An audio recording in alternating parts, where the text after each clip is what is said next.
Hi friends, nasa bahay na ako friends. Tingnan mo yung tulki. Oh, ang dami-dami. Grabe. Andun yung pusa ko friends. Tingnan mo yung farmhouse ng biyanan ko. Ang laman, puro ano. Oh, tingnan mo. Nakasabit. Alam mo mano? Puro mano. Puro garlic. Friends, andun yung pusa ko. Pwede bang umupo? Friends, ang ganda talaga ng pusa ko friends. Tingnan mo. Ang calm friends oh. Saan yung pusa natin? Ano yung pusa ko friends? Oh, ang ganda talaga. Oh. Nyaw ya.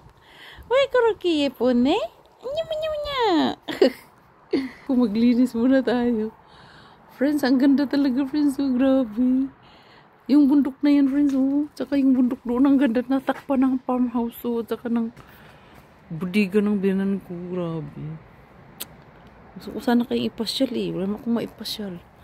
Ito friends, oh, turkey nga ito friends eh. Alam mo parang ginagawa nito? Ginagawa to siyang ano eh. Ginagawa to siyang ano. Diyos ko, ang dami naman nito. Kailan pa maubos to? Ang dami nito oh. Ginagawa to siyang turkey room. Ginagawa siyang well friends. Tapos, isasalmo mo siya sa mga gulay-gulay, mga bawa mga kungnamol, mga bean sprout, ganun. Sila lang man mahilig nito, friends. Ay, hindi naman ako nag-ano, friends. Pagkain ng pusa. Tama na, uy. I-share ko lang sa inyo. Friends, ano na siya, friends? Utom na, tingnan mo.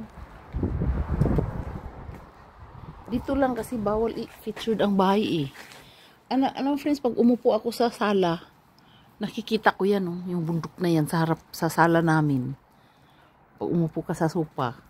Tapos, doon sana makikita mo rin may bundok doon napakaganda. Natakpan ng farmhouse na yan. Oo. Gusto ko nga magtanim ng mangga, friends eh. Mangga, dyan sa farmhouse. Kasi pwede siya sa ano eh. Yung mangga at saka yung langka, banana, ganun. Pwede siya sa loob ng ano, ng farmhouse. Pero pag winter, kailangan may heater, ganun. Nyawi. Nyawi. Ang pangalan ng pusa po, Nyawi lang. Nyawi. Marami yan sila, uy. Diyan yung, ano, yung bahay ng, ano, sapat. Ang cute talaga ng pusa ko, friends, no? Nyawi. Nyawi. Nyawi. Dito tuwa talaga friends oh. Yung ano, yung persimmon. Ay binubuksan ko yung ano yung kasi yung bahay namin salamin siya eh. Malaking salamin sa sala. Binubuksan ko lang siya talaga oh para makita ko yan siya, mga puno. Tinanim namin yan friends oh. Tsado yan eh, tsado. Oh, apple, pear, grapes, persimmon, pupunja, yung kapitbahay ng strawberry ata yun. Ano, yung kamag-anak ng strawberry. Kasi friends, yung pinagawa tong bahay namin, bago kasi to, ang daming prutas. Walang nakaalala na ilagay muna sa farm.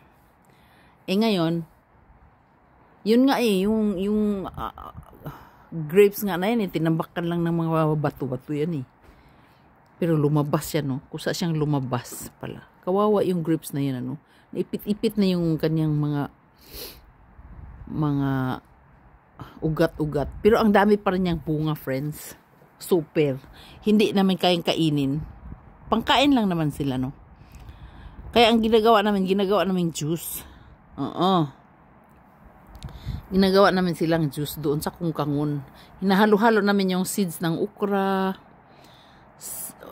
okra na matigas, tapos beet, tapos radish, ganun, ampalaya, ganun. Basta lahat, hubak, squash, mga ganun. Ano pa, pear, apple, grapes, ganun. Basta lahat ng prutas na hindi mo na makain.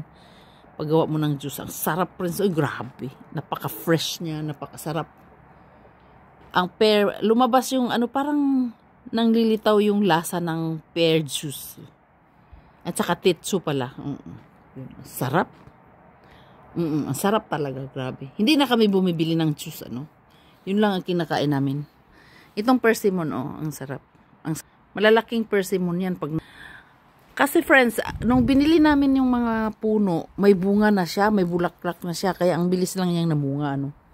Ganun sa Korea, ano, pag namili ka ng puno, may bulaklak na siya, kaya mabilis lang siyang mamunga, mabilis lang din siyang lumaki. Ganun. Kaya makakakain ka agad. Pag may tanim-tanim ka. Pukso nga, yun ang dami naming pukso nga. Alam mo yung pear kasi, iba yun eh, yung pukso nga, peach yun, peach. Ang sarap nun, friends, oh. Kakainin mo siya ng kagubgub, yung hindi pa siya masyadong hinog. Para siyang bayabas. Ang sarap. At saka yung persimmon, parang bayabas din siya pag matigas-tigas, Persimmon at saka yung pukso nga is peach, persimmon is cam. Sarap-sarap niyan, friends, oh. Hindi na makain ang mga prutas sa bahay na to kasi ang daming ang prutas. Mayroon pa doon. Ngayon, pinapagawa namin ng juice doon sa kungkangon. Okay, bye-bye. Lilipit ako sa Kuya Zalutz. Saltikan, Maribar, strong nyong. Ganun ang gagawin nyo, ha. Tip ko yan, ha. Ilagay nyo sa kungkangon. Gawa kayo ng juice. Bye-bye.